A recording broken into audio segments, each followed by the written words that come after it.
ma fille. Allez, monte. Donne gloire à Dieu. On est là pour la louange.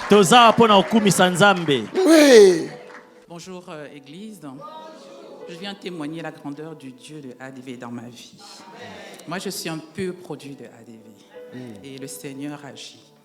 En particulier durant cette première saison, sur les 7 saisons. Alors, je veux dire à quelqu'un, si tu n'as pas senti la main de Dieu durant ce week-end, ça ne saurait tarder. Parce que moi, ce week-end, j'ai senti la puissance de Dieu dans ma vie. Hier matin, je me préparais à aller travailler. Je travaille chez Delta, je suis médecin, vous le savez.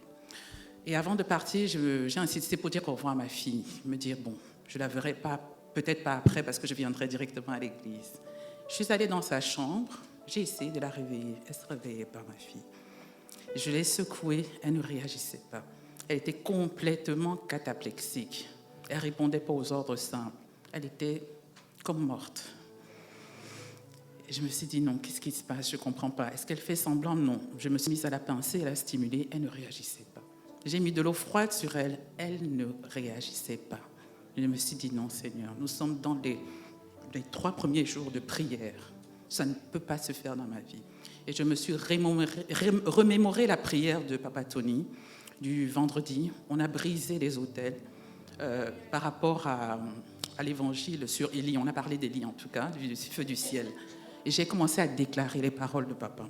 J'ai dit non Seigneur, si le feu du ciel est descendu et que les 850 prophètes de malheur sont décédés, aujourd'hui, ils vont lâcher ma fille. Et j'ai refusé. J'ai dit non. J'ai déclaré des paroles. J'ai appelé mon aide ménagère qui était là. Je lui ai dit, viens voir ce qui se passe dans la chambre de Lily. Elle me dit, madame, c'est pas normal. L'enfant ne va pas bien. Et pendant qu'elle s'occupe de stimuler les pieds de Lily, je vais dans ma chambre. J'avais de l'huile. Pour dire à quelqu'un, il faut toujours avoir de l'huile à la maison. Toujours, toujours. Certains sont déjà l'huile. Je ne dis pas non. Mais moi, à mon niveau, j'avais besoin d'huile. Donc, j'ai pris l'huile. J'ai mis de l'huile, comme papa le fait, sur la tête de ma fille, sur sa poitrine, et je me suis mise à déclarer de nouveau, non Seigneur, c'est pas possible, je suis un enfant de Dieu. Il y a le feu à Montréal, il y a le feu à Bruxelles, je mets le feu dans ma maison aussi, je refuse. Et là, elle s'est mise à réagir à des ordres simples. Elle a gagné en tonicité, et pendant que je déclarais au nom de Jésus sur son visage et le tiers, la moitié supérieure de son corps, mon aide ménagère qui est musulmane récitait des sourates sur ses jambes. Elle récitait et moi je récitais de l'autre côté. Et on se regardait comme ça, on se disait non, cet enfant, elle s'est couchée en bonne santé et au nom de Jésus, elle va se réveiller en bonne santé. Et donc on l'a stimulée, elle répondait aux ordres simples, on a appelé on a appelé le 101, ils étaient en chemin. Et pendant que je continuais de stimuler, l'aide ménagère qui me dit, madame, ajoutez encore l'huile. Ajoutez. Moi, je me disais, si tu savais. Mais dans tous les cas, le SAMU est venu, ils ont essayé de la stimuler, eux-mêmes ne comprenaient pas ce qui se passait. Et pour finir, elle a passé une nuit à l'hôpital Delta. Quand je suis venue ce matin à l'hôpital pour lui rendre visite, en tout cas, j'avais la conviction qu'elle sortait. De toute façon, Dieu l'a guérie. Donc, elle ne reste pas une nuit de plus.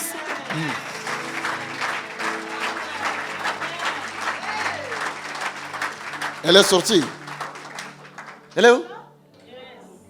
Hé, Lily. Come. Alléluia. Donne gloire à Jésus. Alléluia. Come. Viens, Lily. Waouh.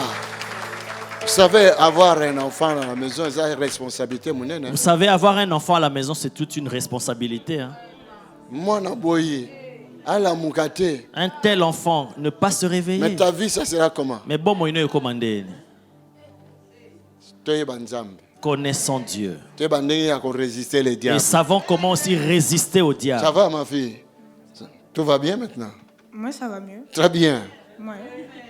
Donne gloire à Dieu. Il n'y a plus de questions. Si on a continué par question, cet enfant va parler en anglais. Hein? Parce que si je continue avec les questions, elle va parler en anglais. Hein? Et moi, je dois parler en grec. Et moi, alors? Grec. Je vais parler en grec. Que Dieu te bénisse. Amen. Je manque même des paroles. C'est vrai. Je ne sais pas dans quel état toi-même tu étais. Tu as même oublié que toi-même tu étais médecin. Oui, là, franchement, j'étais plus vraiment pasteur que médecin. Dieu est bon. Voilà, donc ils ont voulu la garder 3 nuits de nouveau. J'ai dit non, j'ai signé un échange. J'ai dit écoutez, non, on doit aller à l'église. Donc je suis désolée. Et donc le médecin qui me regarde, à l'église? Je dis oui, à l'église. Pourquoi? Je ne dois pas prier? Mais vous êtes médecin. Je dis et alors les médecins ne prient pas?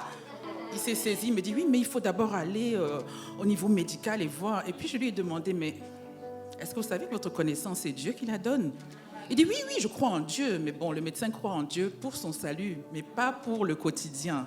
Donc pour sa médecine, il croit en la médecine. Donc moi, je glorifie le nom du Seigneur. Lily, elle est là, elle est en bonne santé. Nous acclamons très fort pour Jésus. Lily. Pour finir, je me répète, donc c'était le premier week-end, il y en a encore 7. Donc si vous n'avez pas reçu votre témoignage, je suis sûre que vous aurez une parole d'ici la fin de ces 7 jours. Amen, amen. Je vous avais dit, titre aussi ça 7 séances. Jusqu'à ce que nous allons finir les 7 séances, on va ramasser des témoignages. Merci. Merci, que le Seigneur te bénisse. Dieu est avec toi. Dieu est avec toi, Lily. Ok? Merci, vous pouvez rentrer. Amen. Que Dieu soit lui. Acclame le Seigneur.